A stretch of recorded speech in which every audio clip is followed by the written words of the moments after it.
All right, let's talk about one of the coolest and most flexible tools in the business playbook, the joint venture. You can think of it like a pop-up partnership, right? It's this powerful way for different companies to team up for one specific mission.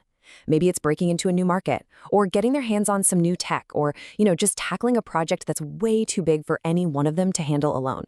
So let's jump right in. So let me ask you this. Have you ever had one of those brilliant, game-changing ideas, but when you looked at it, you just knew there is no way I can pull this off by myself? Maybe it needed way more cash than you had, or skills you hadn't learned yet, or just more people on the ground. It's a classic business problem, and it's exactly where our topic for today shines. So here's our roadmap for this explainer. First, we'll look at that project too big problem. Then, we'll introduce the solution, the temporary team-up. After that, we'll see how a joint venture, or JV, stacks up against other business setups. We'll check out 2 simple ways to keep score, financially speaking, and finally, we'll wrap it all up with the one big takeaway you need to remember. Okay, so that challenge of a project being too big, we're talking about things like, say, a massive construction project that needs an architect, an engineer, and a construction firm to all be perfectly in sync. Or, hey, what about launching a huge one-time music festival? You need a promoter, a logistics genius, and a food and beverage coordinator all working together for just a few intense months. These are incredible opportunities, but for a single company, they can feel completely out of reach. So what's the solution? How do you grab those massive opportunities? Well, the answer is the joint venture. Just think of it as the business world's equivalent of assembling a dream team for one specific, high-stakes mission. So what exactly is a joint venture? Well, at its core, it's a temporary partnership. You get 2 or more people or companies, we call them co-venturers, and they decide to pool their resources for one specific job. They agree on how to share the profits and the losses, and here's the key part. Once that project is done, the venture just dissolves. It's like a business special ops team, right? You assemble for the mission, you complete it, and then you disband. Let's break down what makes a JV a JV. It's always, and I mean always, for a specific single project. And because of that, it's temporary by nature. It doesn't even need a fancy firm name. And probably most important, everyone involved has skin in the game. They share in the outcome, good or bad. It's this flexibility that really makes it such a powerful tool. Now, to really wrap your head around what a joint venture is, it actually helps to look at what it isn't. It sounds a lot like a partnership, and it often involves goods, kind of like a consignment. But trust me, it is very different from both. Let's clear up that confusion right now. First up, JV versus a traditional partnership. The absolute biggest difference here is time and scope. A partnership is kind of like a marriage, right? It's meant to be long-term for an ongoing business. A joint venture, that's more like getting a team together to run a marathon. It's project-based, it's temporary, and it's way less formal. You don't need a firm name, and there's no specific law that governs it. Okay, so what about a JV versus a consignment? This one's all about relationship and ownership. In a consignment, you have an owner and an agent. The agent, the consignee, is just selling goods for commission. But in a joint venture, everybody is a co-owner.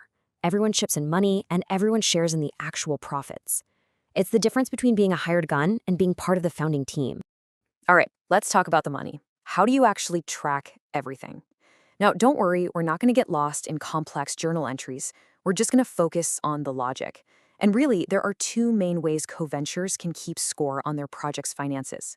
So you can either create a totally separate set of books just for the venture itself, or each partner can just record their own piece of the puzzle in their own existing books. Think of it like having 2 different playbooks, and you pick one depending on how big and complex the game is. Method 1 is what I like to call the mini company approach. This is perfect for bigger projects. You basically set up 3 things. A master scorecard, that's the joint venture account to track all the income and expenses. Then you create a shared wallet, which is a joint bank account for all the money going in and out. And finally, you have separate tabs for each partner to track who put in what and who's owed what at the very end. Then you've got method 2, the Going Dutch approach. This one's way simpler. Each partner just keeps track of their own spending and their own income. Then at the end, they get together with a kind of summary sheet, a memorandum joint venture account, to figure out the final profit and settle up with each other. It's perfect for smaller, leaner projects where everyone trusts each other. Theory is great, but let's see how this actually works in the real world. So meet Sagar and Pocky. They've decided to start a joint venture to construct a building. The contract is for 5 lakh rupees. So here's their project scorecard, nice and simple. On the left, you see all the money coming in, the inflows. You've got the 5-lot contract price plus $15,000 for some leftover materials. That gives them a total of 5 lot $15,000. And on the right, all the money going out, the outflows, materials, wages, fees, that all adds up to 4 lot $55,000.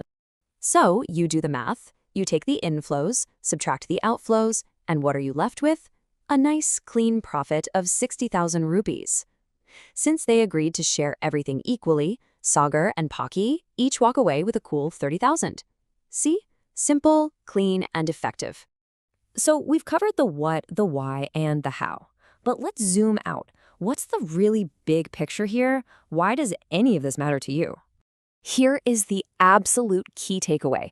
A joint venture isn't just an accounting term. It's a strategic weapon.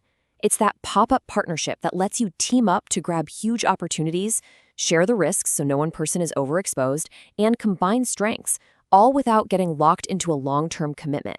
It lets you be more ambitious than you could ever be on your own. So I'll just leave you with this one question to chew on. What's that big idea you've got on the back burner, the one that feels just a little too big, a little too risky to handle all by yourself? And who could you team up with in a quick, temporary joint venture to finally make that thing a reality? Something to think about. Thanks for joining me.